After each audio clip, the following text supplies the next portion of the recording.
Yeah.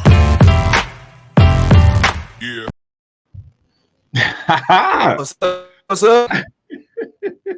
Yeah, I'm liking that intro. I'm liking that intro.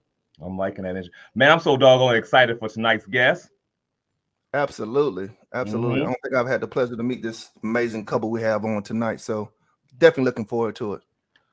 Well, when you get to meet them, I know your the fireworks is gonna be kicking. So because they're a power couple, and that's tonight's show talking about this power couple in real estate. So without further ado, should we get started? Absolutely. Let's kick it off, baby. Let's go ahead and add Miss Marie Cochran. You there? Can you hear us? Johnny? Can you hear us? I can't hear you. Can you hear me? I can hear you fine. So Marie, something's going on with your mic. You might got us on mute or something on your end.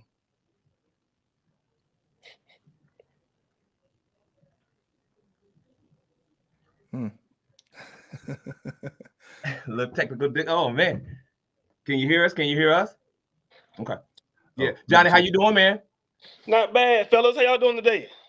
Doing well, man. How are you? To have you on the show. We gonna have a good show. It's real low key. We gonna want you to share your wisdom, share the honesty. Keep it 100 with us. That's why the show is called Real Talk. Yes, can you hear us now? I can. There you go. It's about time. Get on her, Johnny. Get on her now. Get on her. He's good too. Don't even say that. He's good for it too. I heard you all when we were backstage, but then when you got on live, I didn't hear it. But I'm here. I got it. Got you. Well, welcome to the show, Marie Cochran, Johnny Cochran. I love that name, Johnny Cochran, John Cochran. Welcome to Real Talk and Real Estate. My co-host up to the top left, Maurice. Absolutely. The bearded realtor. Man, you got a new fresh little cut, I see. No, just a little shape up I did myself. I got to keep it fresh. Gotta keep it fresh. Keep it fresh. Absolutely. Well, listen, we've had an opportunity. I know the both of you, and we've shared off camera. We've known each other for a couple years now.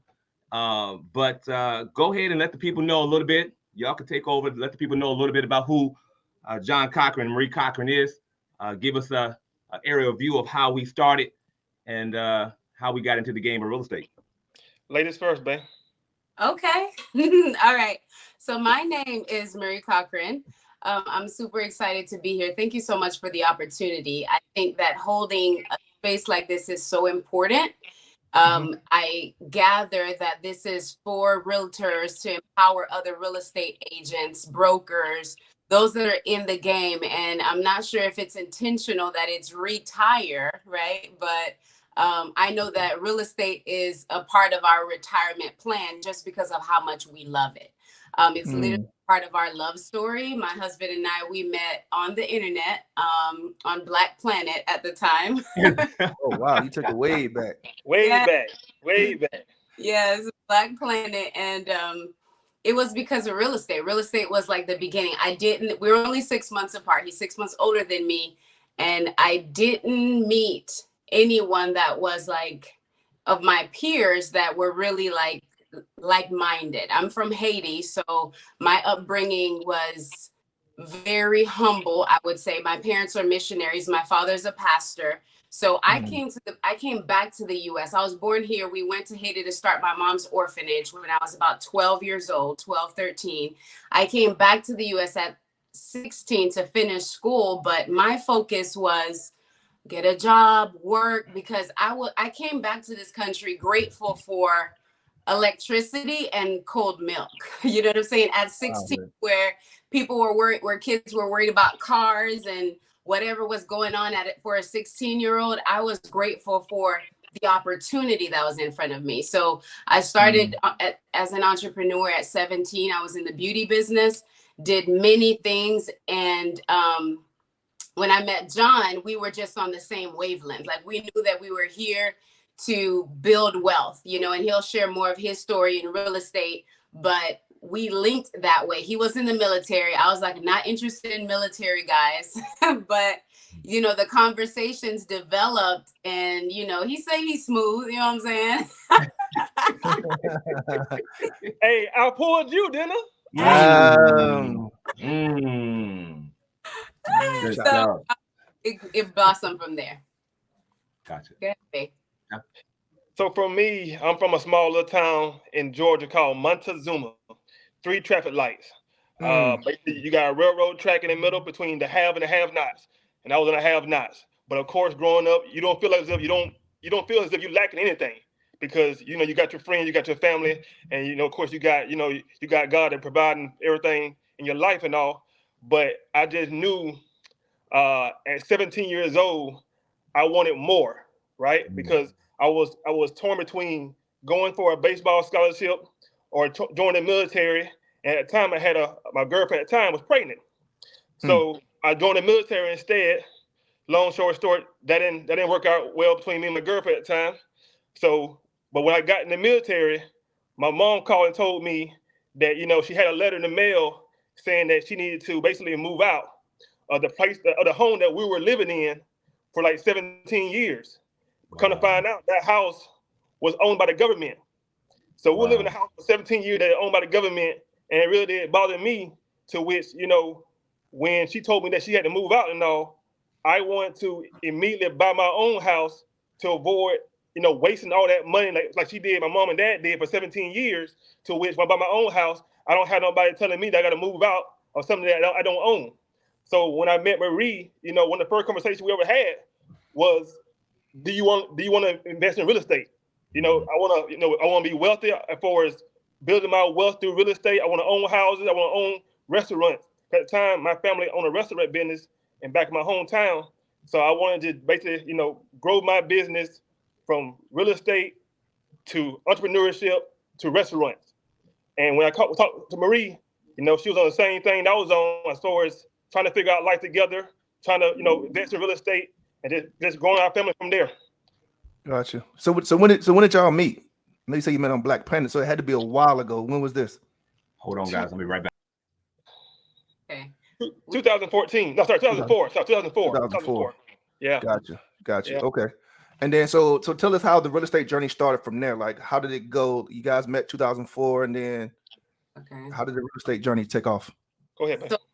So the first thing that we did was we got engaged. I was 19 when we got engaged. That was a whole issue in itself with my family and his family. They felt we were way too young and it wasn't going to work, right? Which I would definitely I have advice for young love at this point. We've been together 20 years, so we've definitely learned a lot. We understood what they were warning us about, right? I'll say that. I think all of the hesitation for us to get married so young was in love. It was just but what we had is something that I believe is going the distance for the right reasons, because the foundation is right. So we've been together now almost next year will be 20 years and 17 years married. So I was 19 when we got engaged, and we didn't have a wedding. Instead, we used the money we had been saving to purchase a home. So that's how our real estate journey started. 1920, we bought 06, we bought our first home together. And then from there, we started right away, like on our real estate journey, learning, because we wanted to be investors. We didn't want to be agents. And we felt that we're like paper pushers, like based on how we were learning to invest, you didn't need an agent. You could do it yourself. So we were taking all the courses and everything, investing in ourselves to try to learn, the 3-day course, the 3-day classes that always come to Jacksonville, right? Oh yeah. Yeah. And they try to sell you all that big stuff on the back of the room. Oh yeah. Yeah. My husband and I were always the first in line because to get that stuff so bad, and we were extremely passionate without direction. And that's something that I caution people with now.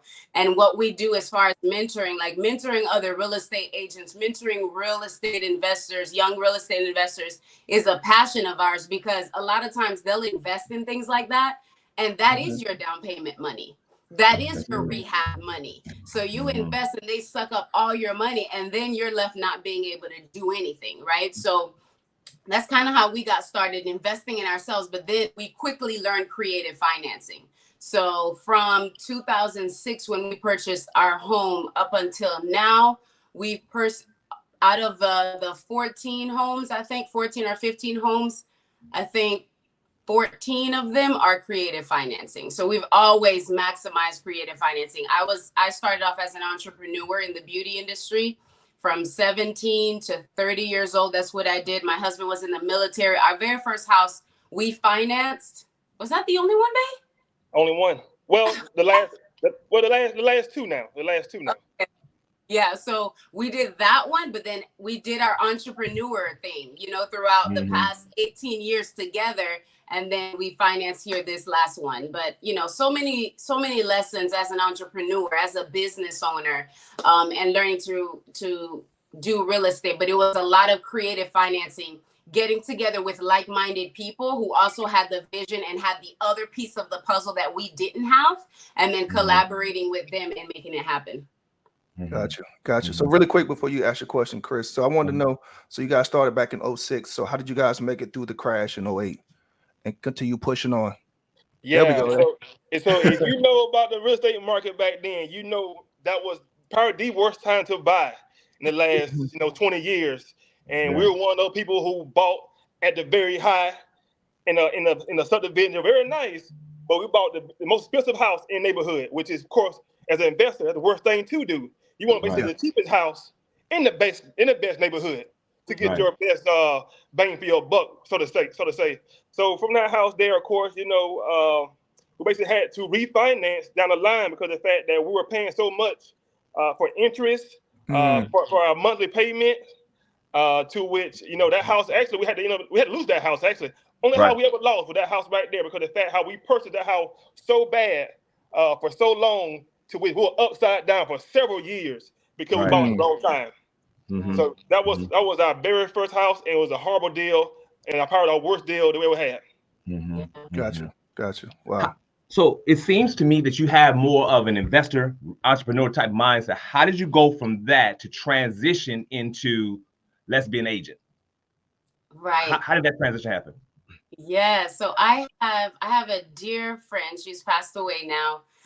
She was an amazing broker here in Jacksonville. And so at the time I was serving as a coach for her. So I do I transitioned from the beauty industry to coaching for executive leaders. So women that are rather journeying into a different level in their life or pushing out, whether it's ministry related or a business idea. And if they're stuck, they hire me to make sure they shut the fear up, right? And push out their vision or push out their baby, so to speak. And so she hired me at the time to be that person for her as she opened up her brokerage here in Jacksonville. And so in that, we were able to see a different side of a real estate agent. So I saw, walking through her process, working through how she worked with other agents and was pouring into them, and how she worked with clients. I'm like, wow, you take people from having a dream to realizing their dream in as little as 30 to 45 days, right? So it was a blessing. And just to see her heart, she was such a giver and so connected in the community that I was like, you know what? I could do this. So John ended up getting after she launched her brokerage, John ended up getting his license first. And then the next year I got my license. Yes, even that mentor we had there, she knew us from being investors and all, and we were, very close friends with her. And she knew that, we had an eye for finding deals and making it happen for ourselves. She felt as if we'd be best, even better suited to help other families do the same thing to basically, build their wealth through real estate. So, she definitely got me started to, being a realtor. I never thought in my life that I would be one. I always wanted to be an investor. I always wanted to cut out the middleman, so to speak, and just, find the deals myself and just acquire the properties. Gotcha. So how has that transition been for you now? Because you're doing some amazing things on this side of the fence. How has that transition been for you? I would say that, so it's been, for me, this is going on my third year as far as being a realtor. And I've learned a lot. And that's one thing about my husband. My husband and I is we live several lifetimes very, very fast, because when we do something, we go hard, right? We go hard and we touch it all, right? And so in this time span, I started off, I got my license. I immediately went into coaching agents, right, within my brokerage. And so for new agent, I loved it. Loved new agent coaching, loved working with buyers and sellers. And so even in that aspect of coaching others and showing them, or telling them you need to eventually niche down to figure out where's your sweet spot. I think that we're at a place after 2 years where honestly it happened way faster than we expected it to. The imposter syndrome, coming from being a motivational speaker and, having dynamic influence online. My husband and I, he was coaching my children who were top in the nation for track and field. So that was our presence online. So when it came to us getting this license, I didn't think that, I thought it was going to take some time for people to say, okay, now they're doing real estate. But I think they consistently heard that real estate was the backbone of everything that we were. So it was an easier transition than expected. So it was a lot at one time. And of course, pandemic, the interest rates, all of that, we got hit hard. And it was almost as if, we felt like we were learning a lot as we were going, as we were also trying a lot of different things. So, in this season of our lives, like with everything kind of leveling out in a way, I've taken the opportunity, to be honest, to look at where our dreams and goals are and everything that we were able to touch in the past 2.5 years, 3 years as agents, and really marry them, because I know that this aspect of it serves our bigger goal as a unit. But there are definitely some things we want to tweak and make sure are in alignment. Got it. How are you able to, Marie, you had a question? No, go ahead.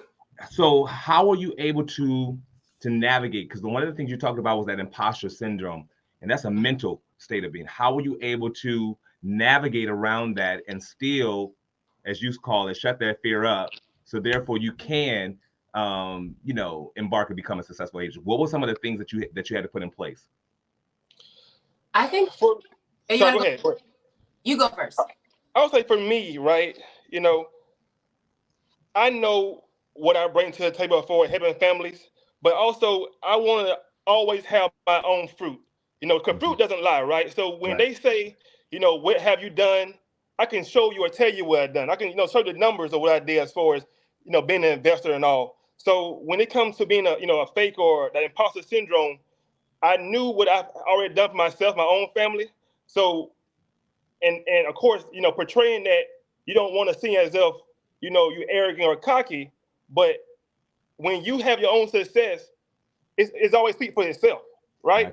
So when it comes to then, portraying that on Facebook or social media, they know who I was prior to me being a realtor. Now, when it comes for them buying and selling and investing, they know that I can help them, achieve their dreams and for the best deals and see them to closing. So that's what, the biggest thing for me was always continue to have my own fruit in life. And of course, just try to show others how to get that same thing for themselves as well too. I love it. Got you. So I did have a question. So John, you was in the military, right? You was in the Navy, I think. I saw that. Yeah, Navy so 4 years. Yes, sir. So how long are you in for now? I did 4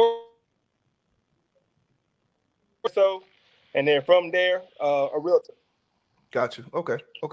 So how did that help you or hurt you as far as your naval time to where you are now? Did that benefit you at all, or what did you do with that time? I'm sorry, you broke up from the beginning. I apologize. I'm sorry. So I said basically, so how did that time you did in the military, how did that either help or hurt you in your real estate business and where you are now? I would say it helped me as far as being able to adapt, to overcome, to adjust to different people and lifestyle. Because in the Navy, you see all walks of life. You have to interact with everybody on a daily, and you have to basically figure out how to solve problems, and get solutions at the end of the day. Because basically, the military is all about problems and solving it. So I see that the same way as far as, buying and selling real estate. You may have a problem as far as you tired of renting, you want your own house. Maybe you got a house that you want to sell. How can I find a buyer to sell your house for you? So basically, it's almost a good correlation to each other as far as, having these problems, having different walks of life you got to interact with, and then of course the end goal to sell somebody, have somebody buy their house type of thing. It's good. Gotcha. Good. Gotcha. Good.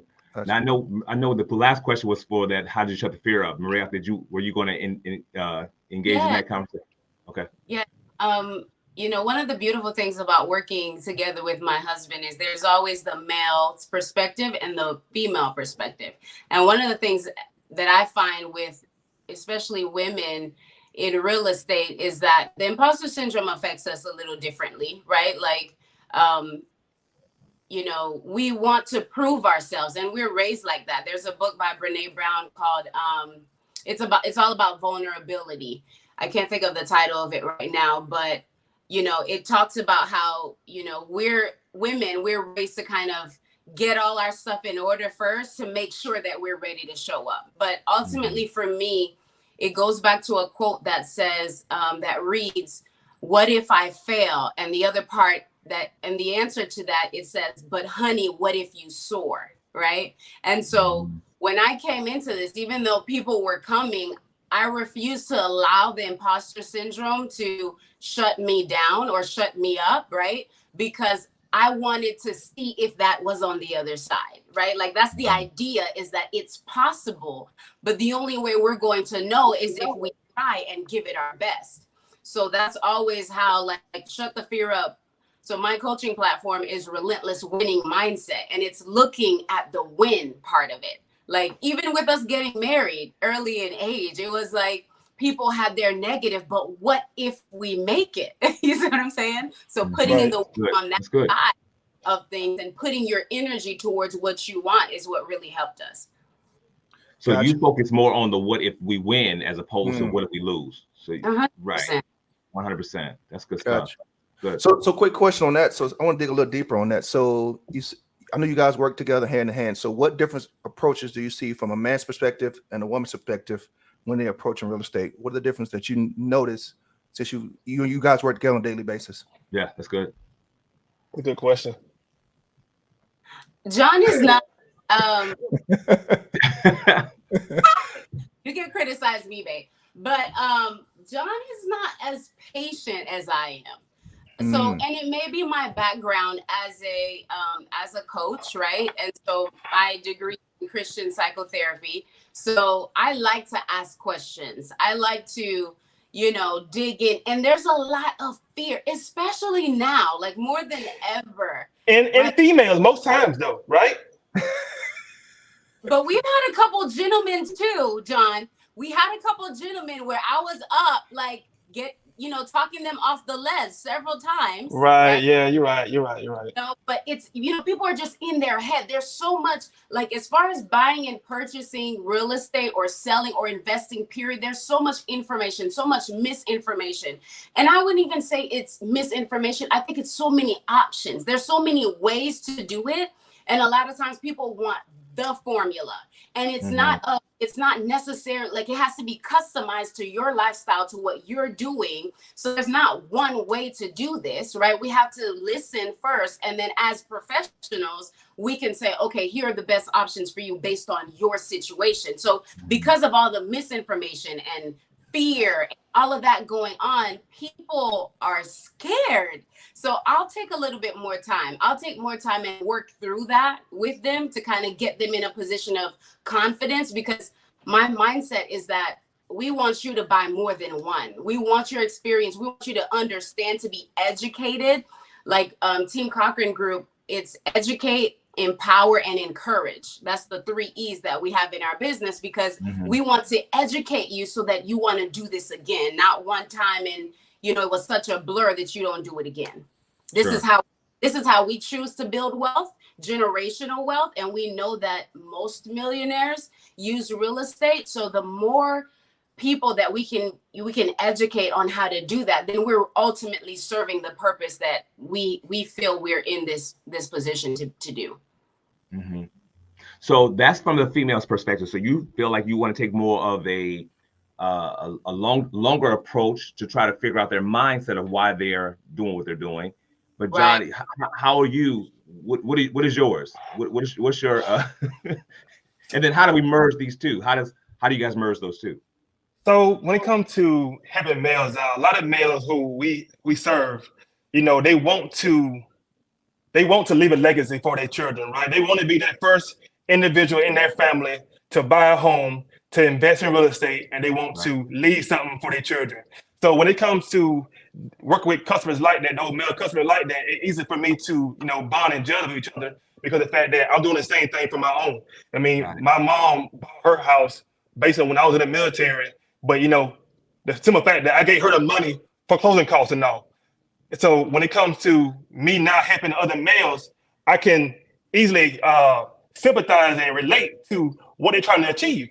So it's easy for me to show them what house they kind of, you know, in their price range or what's best for them 10 years down the line to where they may get some great equity. And I mean, honestly, I love it though, because the fact that we all started somewhere in our real estate journey. How have you guys? Here's a question I want to ask as a couple. So do you find that you both have different strengths, I suppose, in the industry? How do you guys navigate around the different strengths that we have? And tell us what those strengths are. Oh, that's easy though. That's easy. Okay, so our strengths and weaknesses. So Marie, she hate computers. She hate the internet. She hate finding the deals. I love that. I love doing all the paperwork. I love finding the deals. I love opening houses and going, you know, house hunting with customers. But what I don't enjoy too much is, you know, talking people off the ledge or advertising my services, or even just communicating so much, trying to not even say persuade, but just more educating them on why this is a great deal. I mean, I can tell you one time, I can show you numbers and all, but if I gotta continue telling you why this is, maybe you shouldn't buy this house.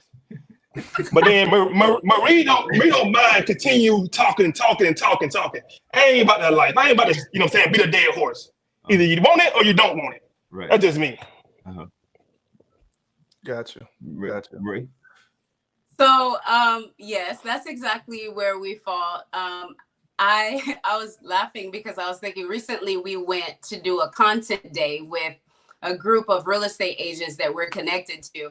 And so my husband behind the camera, it was so funny. He does great on camera once he gets comfortable, but the initial jitters, you know, of like recording and all of that, you know, kind of escape him. But that is where we cover one another. I always say that as a couple, we know how to hold space for one another. Sometimes people say, you know, does that person make you happy? Or, you know, do they love you like you want to be loved? I don't necessarily think that it's always the person that will do that for you, but do they hold space so that you can be happy? Do they hold space so that you can experience love how you want to experience it? Do they hold space for you to be challenged, whether they're the ones challenging you or just holding the space so that you can find wherever that avenue is for you to be challenged? And hey. So do I hold space for you? You do, babe. Okay. Just checking. Carry on. And you know, that's what I love about our relationship, because once we see where our strengths and weaknesses are, like John pointed out, we feel it. We figure out how do we feel that so that it doesn't become a conflict. Because before we hired a transaction coordinator to kind of help him in that, some of the deals were like piling up on top of each other, and what is a problem? And I'm like, bro, that's not my department, you know? Right. So he had to kind of like, okay, let's get a transaction coordinator to start delegating out certain things to help us. Gotcha. That's good. And then also when it comes to our customers, right? We both interact with each of our customers, and then we get the feel of the personality of our customers, to which we know who's best suited taking the primary role and being more the supportive role. When it's talk to, and most times it's females with her, it's male with me. I mean, it's nothing like going on or anything, but it just that relatability, accountability with each other, to which, you know, that has some time we got to play our roles as well in business. Gotcha. So really quick on that. So is that how you all are structured? Basically, you both work with buyers, sellers, or you guys just work with, how do you guys structure your business? You know what I'm saying? Do one of you guys work with mostly investors? Do one of you work with buyers and sellers? or like how you guys structure your business since you're a married couple?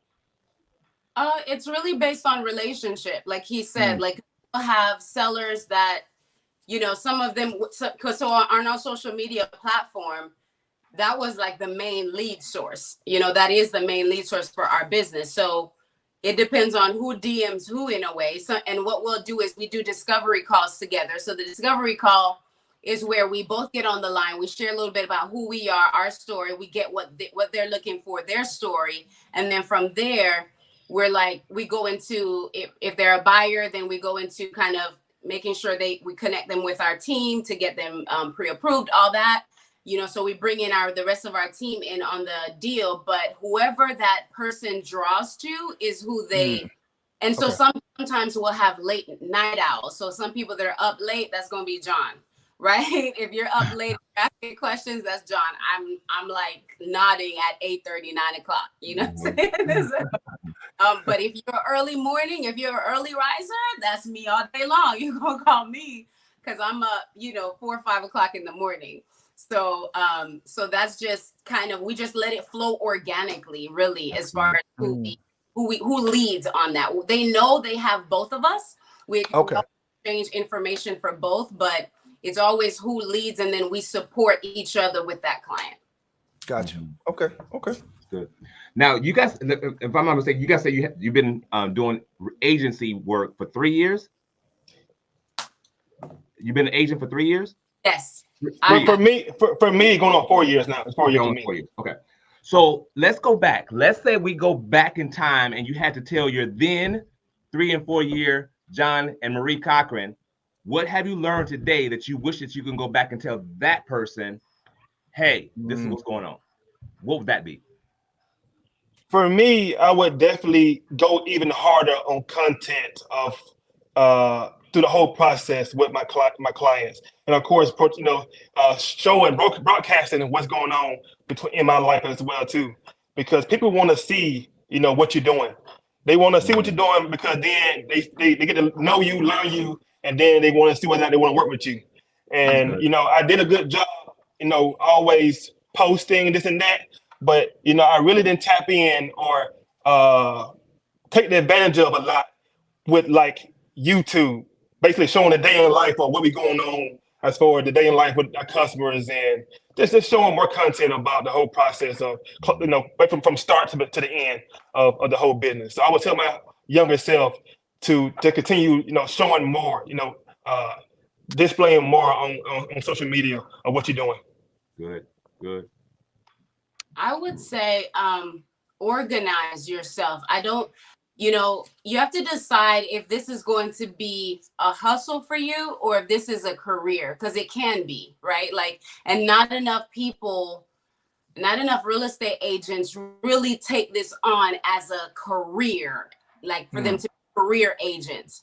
And if you're doing that, if you have that mindset, you'll approach it differently. You'll take the resources that you've been given and really organize it, because I plan on doing this and making it make a substantial income for it to be a retirement plan. And so, or for it to have that retirement plan, like really merged in with it. And so with us getting kicked off so quickly, we didn't have all our systems in place. So a lot of times when you're a new agent, things are slower in the beginning, but I promise you, for anyone listening to this podcast, it's gonna pick up. And when it picks up, you want to have your stuff in order, because as an entrepreneur, right? I've been an entrepreneur since I was 17 years old, and I went to the Jax Bridges program downtown Jacksonville here with Dr. Carlton, and I'll never forget how he said that you can be in business for yourself, you can be an entrepreneur and be successful, but be doing it wrong. Right? And so a lot of realtors are like that. They're not preparing themselves financially, like stashing away for like drought seasons. They're not preparing themselves as far as organizing their front line, right? And reorganizing it as needed. And so that's very important. And also, I want to also add to that, what they're not doing is taking advantage of of what's going on there for them as well too. Because you see a lot of real estate agents, helping families buy and sell, but don't have any houses themselves or not investing for themselves. I've been in business as well too to grow my family's empire. I want to continue buying and selling, and changing lives for my family as well too. So I encourage other realtors to get in the game as well too, to buy and sell, to flip houses, to invest. Absolutely. Why do you feel that why do you feel a lot of the real estate agents aren't taking advantage of that? What do you think that is? There we go. Let's get into it. It's a great question. That is a great question. I wanted to ask myself. I would say, man, because first thing they want to do is probably buy that car. Instead of saving money to buy that property. When you buy that car first, you already losing money on top, and then of course you got your DTI is high. They can't afford too much house, or they ain't saving enough money for that down payment, or the fact that their credit messed up, right? So I feel as if they need to get their priorities straight, not buy the car, save your money up so you can buy that property, and then continue buying more properties. That's just my opinion. That's good. That's good. Got you. So I'm gonna go back really quick because me and my wife talked about this, and she has no plans ever wanted to be in real estate. So I want to know from you all. She just don't have the patience. So from you all, what advice would you give other married couples who want to get into this real estate game together? When she say don't have the patience to help other families or for help herself? So just listening to my stories of showing 5 and 6 properties, people don't want to decide. They can't make up their mind. She's like, she ain't got time for that. She's also one of those, she wants to be getting a check every 2 weeks type woman. She ain't got time to wait till a deal is closed before she gets her money. She wants it's a lot. So yeah. And when worse, if you helping somebody for several, months after months, and they ain't closing no deals with them, wasting time with them. Exactly. So no, I feel her. Exactly. So as far as a married couple that is in real estate, what advice would you all as a married couple give to those folks out there? Marie? I would say write down your dreams. Really sit together, because that's one of the things when I wrote down from the title, right? Because this is a really organic interview, which I love, right? We're just live. It wasn't a pre-stage questionnaire or whatever, but I do like to have something to go off of. So I wrote down what makes us a great team, because that's what y'all put in the title of the advertisements we've been putting out for it. So I talked about us holding space for each other already. And the other thing is from early on, especially because our relationship was long distance when we first got together, we mastered dreaming together. Like that's literally all we had. Is dreams, is talking on the phone, hours and hours on end, dreaming. And so once you've learned how to hold space for each other to be happy, hold space for each other to love, and to learn how that person wants to receive love, you learn to hold space for their dream, and you become their partner in safeguarding that. But a lot of couples aren't dreaming enough together. Like you may be doing life together, you got the kids together, the house or whatever, the cars, blah, blah, whatever. But do you know what his end game is? Does he know what your end game is? Because then it's not about what happens along the way. It's how do we adjust? How do we pivot for the end game? Because when we lost that property, out of the 14 deals that we've done, there weren't smooth deals all the time. Working with people is not easy. So we know exactly what she's talking about as far as not wanting, not having the patience, right? Because even with us, we learned who we don't have the patience for as well. But if you have the dream, if we know how our dreams align, then that's what we go out and defend every day. And if you have to learn to have the patience for the dream, you will. Because you just like we'll do anything that we can for our kids. Like it's not about you have separately or what you're doing in this corner. What are we doing for our dream? Like our kids are something that God created with us, right? Like using us, we have our kids that we couldn't do alone. So, you know, removing the kids and the family and the house and all the things you already share, what is the dream that you all share? If you know that, then it doesn't matter what the little obstacles are along the way. You're going to fight, you know, for that dream. Gotcha. And for me, I would say, you know, the fact that, you know, she respect what I bring to the table. I respect what she brings to the table. You know, people always come to me, or family come to me about how do you work with, you know, your wife or your significant other and all. And they'll say, you know, they'll say something like, I would never walk with my wife in business. I mean, for me, I respect Marie, right? So if you got some respect from somebody, then you can easily make things work. And when it comes to, you know, her and our business together, you know, I never step on her toes, she'll step on my toes, and it just straight up respect for each other, to which at the end of the day, we all know what the end goal is. So the end of the goal is to help families and to help ourselves at the same time. So then there's no reason for her and I to go back and forth with issues when it comes to working together, because the end goal is us, families, and our children. Gotcha. So real quick, I want to touch on that real quick. So has it ever gotten to a point where you guys had conflict in a deal? Hold on. Deals, right? Within a deal, yeah. I mean, in the real estate space. Yeah, we ain't got to talk about it. We just asked about real estate right now. Right. Okay. So not a marriage conflict in real estate, in the deal or whatever. Not your business, just real estate.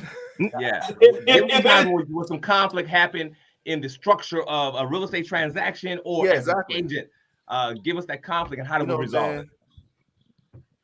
Marie, you got something for that?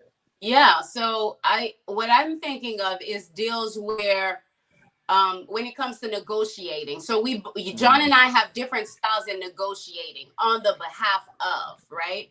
Whether sales or purchases.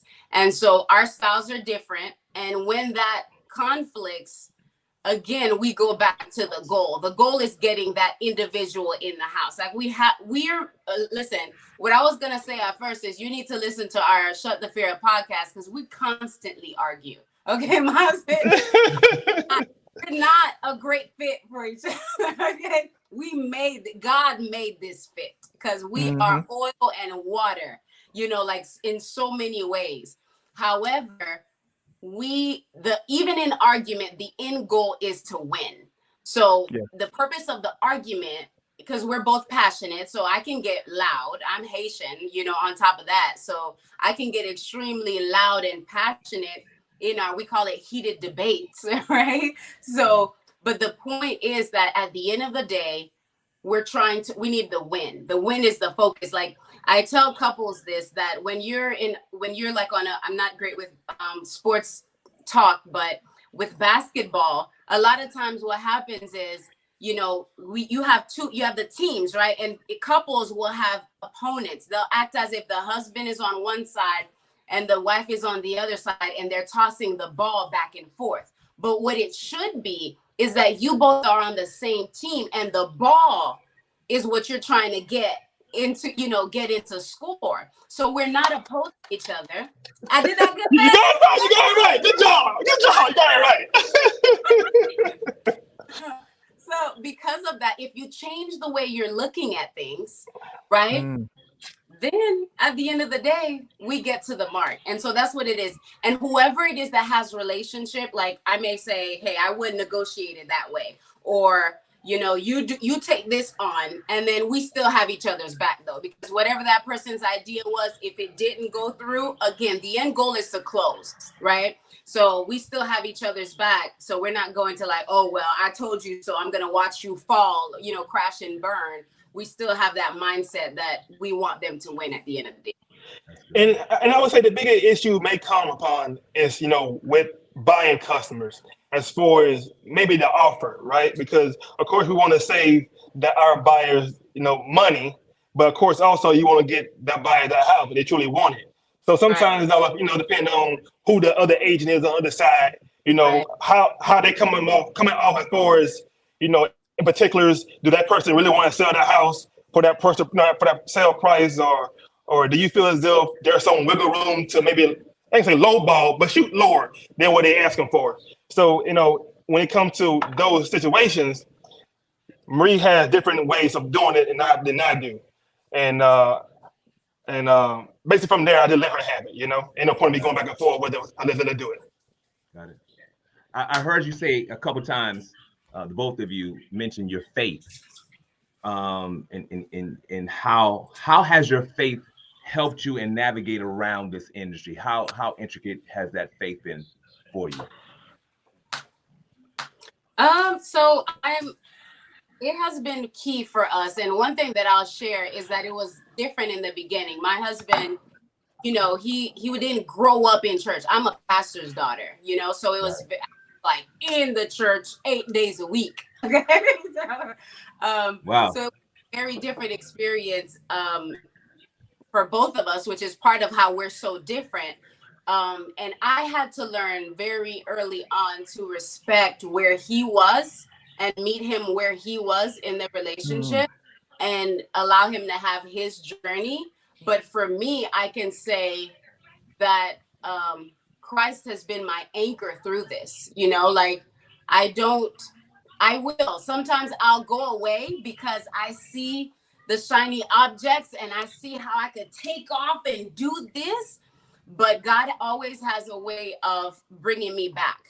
And I remember about 5 years ago, we were in one of the worst car accidents off of Roosevelt, where a drunk driver hit us, and it ended up being a 5-car pileup. And that was just the anniversary, April 28th. And in that moment, I had just opened up for like a conference where Les Brown was supposed to be the keynote speaker. Like my children were going to the Junior Olympics. Like our life was it seemed to be taken off. And we had a 2-door Challenger at the time. And they hit us, and my children are stair-step babies, so they're really close in age. And they were all in the back seat of a 2-door car. And we were the first ones hit. We were stopped at a light. He came in 50 miles per hour. Okay. Woo. So when it was 8:00 at night on a Monday night, mind you, and we're coming from track practice, and in the midst of that, hearing my baby screaming, the only thing that could save us was God at that point. Nothing mattered. None of the accolades mattered in life. Nothing that anyone else that we had been connected to, whatever mattered. It was just me, my family in that dark vehicle. I didn't know what I was going to turn around to see what my children, what was left of them or whatever. And it was just God. And so for me, even that moment was a realigning moment that I had to get my stuff in order. And even now, to be transparent with you all, that's the season I'm in even now, because I love the success that we've had. So I know real estate is part of our journey long term, but I had to take this first part of this year to realign things because things got sloppy in the areas that were super important to us. In the past 2 years of just going, 2.5, 3 years of going hard with the pandemic rush, things got sloppy. And because it wasn't in alignment with my core values, we needed to do an adjustment. Good.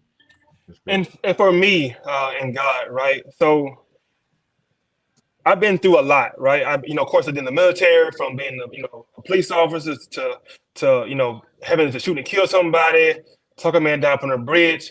I thank God for covering my life, for having me here to do what I love to do, to still be here today with my family. So when it comes to real estate, about 5 years ago, we were basically homeless. So when I didn't say homeless as far as didn't have no money or anything like that. Basically, we left an apartment complex where I was living for free. We all were for free as a police officer. And when I stopped being on the force, they abruptly told us to leave the place. So we were in between from not having anywhere to go because our houses were rented out to where, we were living in one of our houses that was basically abandoned. It had no water, no lights. And, we had my 3 kids, we had my wife, whatever. And we didn't know which way to go as far as what's next. But I trusted God to allow me to buy another house soon so we can have another place to stay. versus going somewhere to rent. So, I thank God for the fact that he allowed me to buy a house in 2 months after leaving the apartments, to which that house, that we paid off in 3.5 years after we purchased it.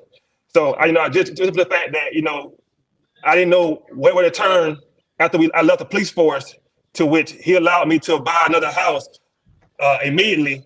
I thank God for everything that he continued to do in my life, and I appreciate him. That's good. That's good right there. That's good. Wow.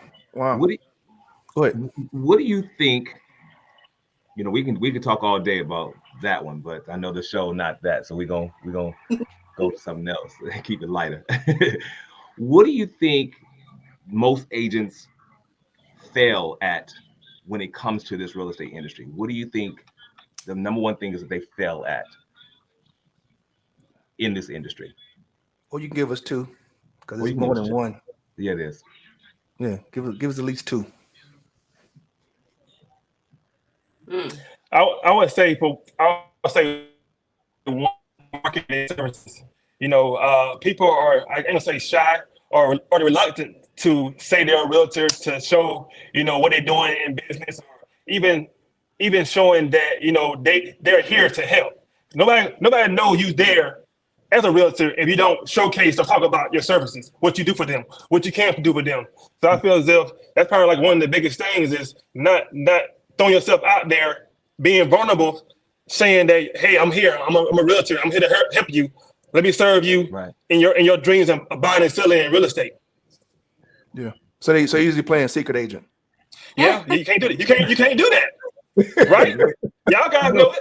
You can't do it. Can't do it. Not at all. Marie, what you think? Yeah, what about you, Marie? So what I would say is having enough buy-in.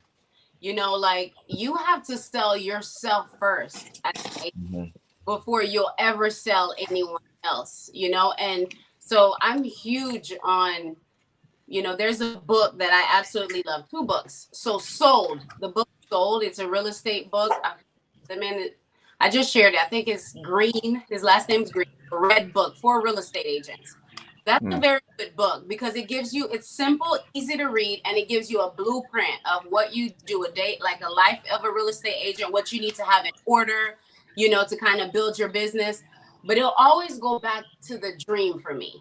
Like, what is your goal with this? And when you're not clear enough on that, you're not anchored in what you're doing. It's almost like you're tossed, right? You're tossed back and forth without a say. And that dream really puts the sell in place. Not just the dream, because there used to be a friend of mine, he would always say, nobody dreams of being a real estate agent.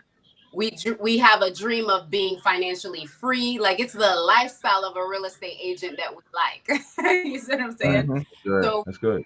So we're using it as a vessel. We're using it as a tool. But when you're not clear on what you're using it for, that's the problem. Like, my husband and I, when we got into this business, we didn't use it because we were trying to look like real estate agents. We were using it to pay off our house that we purchased, because we never wanted to be homeless.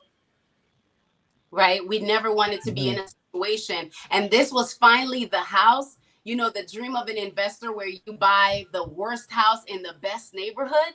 We got like the second worst house. I think there's the one up the street that's worse than ours. We're waiting for them to sell it. but great location though. Right. In that neighborhood, like, we're right near the water. It's a dream acquisition, and we got it for pennies on the dollar. So getting in that house, we wanted to protect that investment, and we used real estate as the tool. So we were able to get that house, pay it off, and then use the money that we were making in real estate to get another property that helped us cash flow. Because we know that's the name of the game. When you're trying to, retire yourself, you got to have passive income. So then we paid off our house, purchased another house, rehabbed it, and then hacked that house. So then we have a goal. And even now that we've sold it, that's why with me, my family, my home, like, those are always priorities for me. And so redoing everything right now is my focus, so that we know how to move forward in how we want to proceed and what the next goal is. Because you have to keep dreaming. You need iterations of that dream. Once you hit one area, now how do you know, what do you do next to keep that fire under you to keep pushing? That's good. That's so good. So at this point in the game, what do you all see your business going, or what do you see your business next 5-10 years from now? Good. To be honest with you, I don't see myself being in the business 5-10 years from now. I want to be in another country relaxing. I love it. I'm not in the business to continue being in business. I'm continuing to buy houses, stack my money up, buy the assets, bring in cash flow, get myself out the game. Because if I'm not, otherwise, basically it's a job. I'm not trying to have a job for so long. I want to continue, you know what I'm saying, buying houses and seeing the money come in from the checks, from the deposit from my tenants. Gotcha. Okay. That's good. And I think that's so smart to have an exit plan, because so many entrepreneurs, and that's a great way to get burnt out when you don't have an exit plan. Sure. And whatever it is that you're doing, because you just every day it's like the same thing. And when does it ever end? It never ends because you never thought about how it ends. We always think about the beginning of the dream, but never, you know, how to wrap it up and end it, you know? So, or the next phase, because it's not necessarily a death, it's a graduation, you know?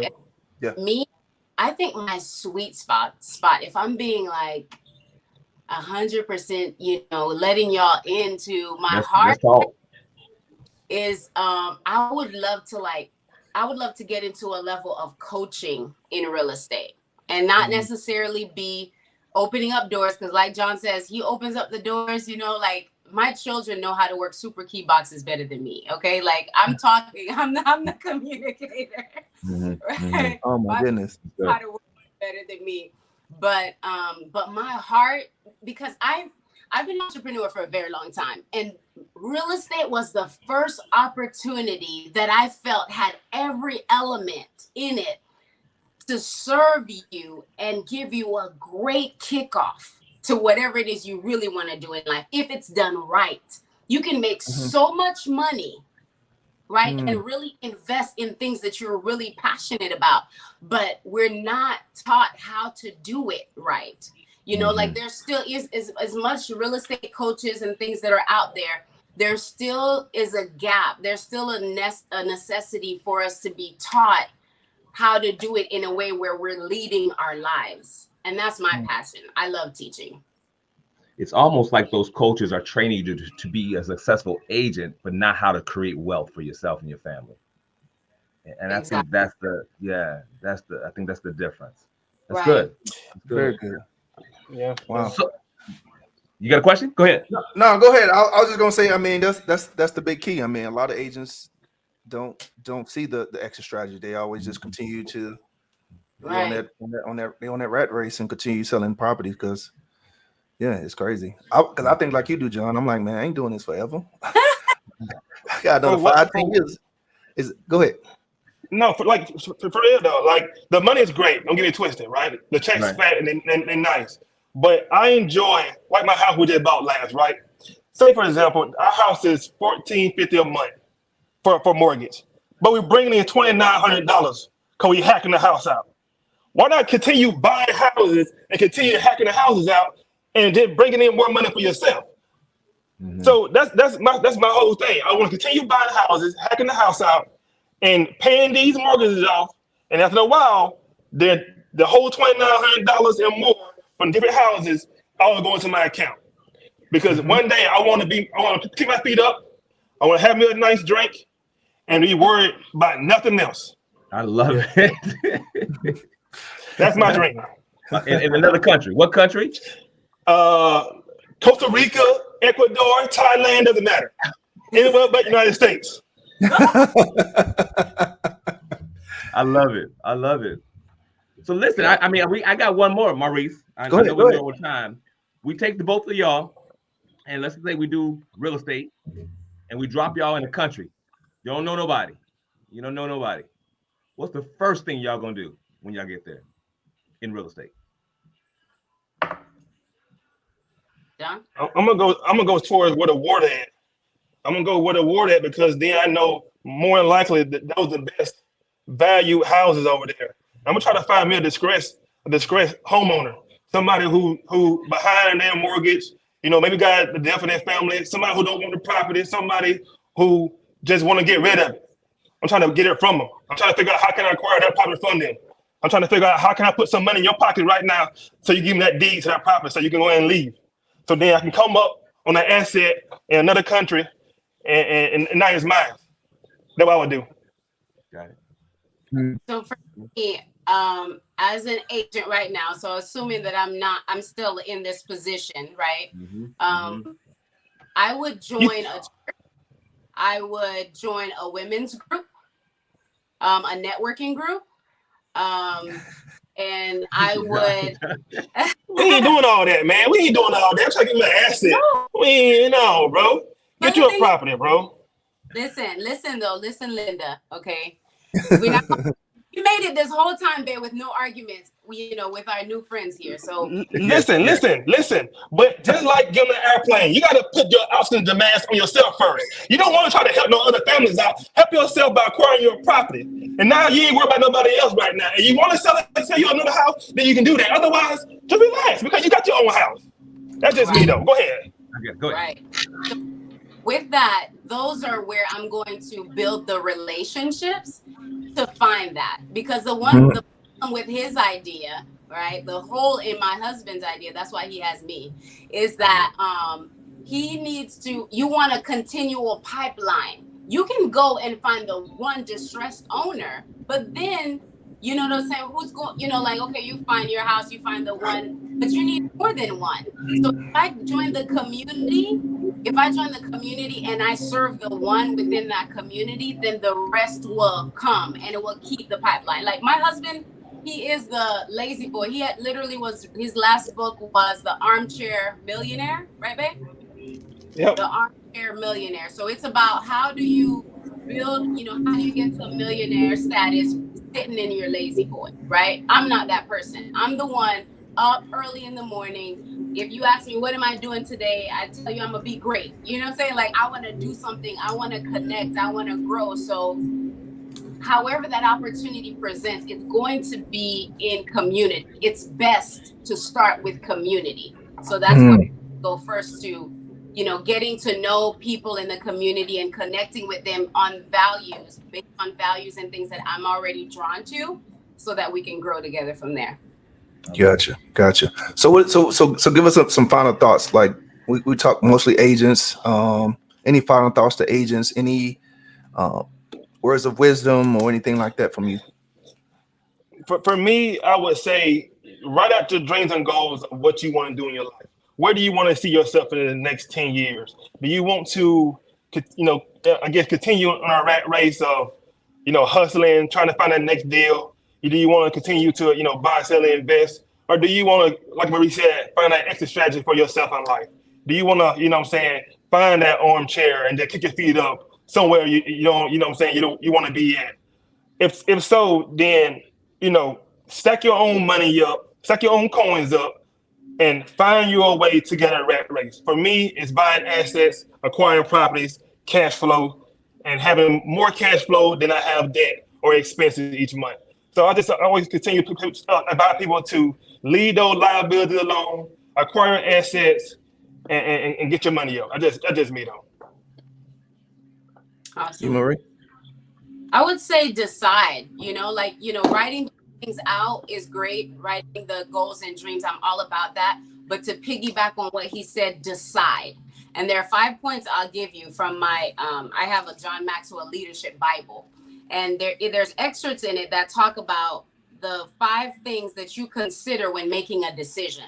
You first want to consider that the foundation of every decision, especially if you're faith-based, is to honor and revere God, right? So that's for me. When you're trying to make a decision on what you're going to do with this business, what you're going to do with this tool that's in your hand, if that's your conviction, start there, or whatever your conviction is, whatever your faith or your morals are. Well, the second one kind of touches on that, is you want to build off of your heritage or what your conscience guides you by, right? Like family is huge for John and I.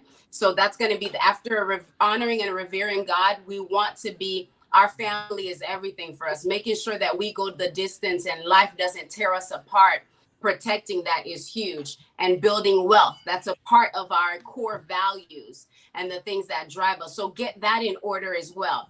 The next one is seek counsel with like-minded people, right? If God is your conviction, you should not be getting counsel from ungodly people, right? So join circles of like-minded people who will help you reinforce that idea. One thing also, I wanted to add to that. Don't seek real estate advice from people who don't have real estate properties or have real estate themselves. How can I get advice from someone about real estate for somebody who renting from an apartment? So also seek like-minded individuals in endeavors that you want to grow in as well too, as including real estate. Sorry, keep going ahead. That's good. The last two that I have is you must pursue wisdom. That's the fourth one. What are the facts? What are the options? There's so many options with this license. Like if I wanted to not sell another property and I just wanted to go into leadership training and developing or coaching, I can do that. If I wanted to just be I could do that. Property management. Like there's so many options in this. Look at your options though, because some people are sitting frustrated right now about their business or where they are because you're not considering all the other options that are available. Maybe real estate investing where you're using your license to flip homes or to wholesale. So many opportunities. But if you're not investigating and looking for those things, you'll never find them. We only find what we're looking for. You'll never go into a room, right, and not make a decision that you're looking for something, right, and find something different than what your intention was set on. So set your intention on looking at the possibilities in this particular field. And the last one, which is so important, is you must move towards inward peace. Like you can be doing this business all day long. You could be a monster. You could be a superstar. But if you don't have inward peace, then all of the blocks are about to fall, my friend. It's a matter. It's a matter. That's good. Gotcha. That's good. Well, listen, guys, this has been an absolutely amazing show. Thank you. We all. appreciate the both of you. Thank you, guys. Dropping the jewels. We could have went so many different directions. I mean, there were so many different things that we could have unpacked in this one call. So maybe we got to get you guys back on here again to kind of unpack some more stuff. Absolutely. Absolutely. So great job. Great job being transparent with us. I'm glad that we didn't get into your personal business. It was all real estate related. It was all real estate related. Hey, we all open. We open though. We open about everything. You're about to take it there. I mean, wait, hold on. I love it. I love it. Just be transparent. I love it. That's what I'm talking about. That mainly for you, okay? Because we'll tell you what it is. Yeah. Go. Got you. Got it. That's what's up, though. I appreciate y'all. Yeah. So good stuff. If you guys ever need us in for anything, please reach out to us. We want you to have much success in your business. Once again, thank you for gracing us in your presence, and way to keep it real, authentic on this episode of Real Talk and Real Estate. So kudos to y'all. Thank you, guys. Enjoy your night. Thank y'all so much. All right, peace. Appreciate it.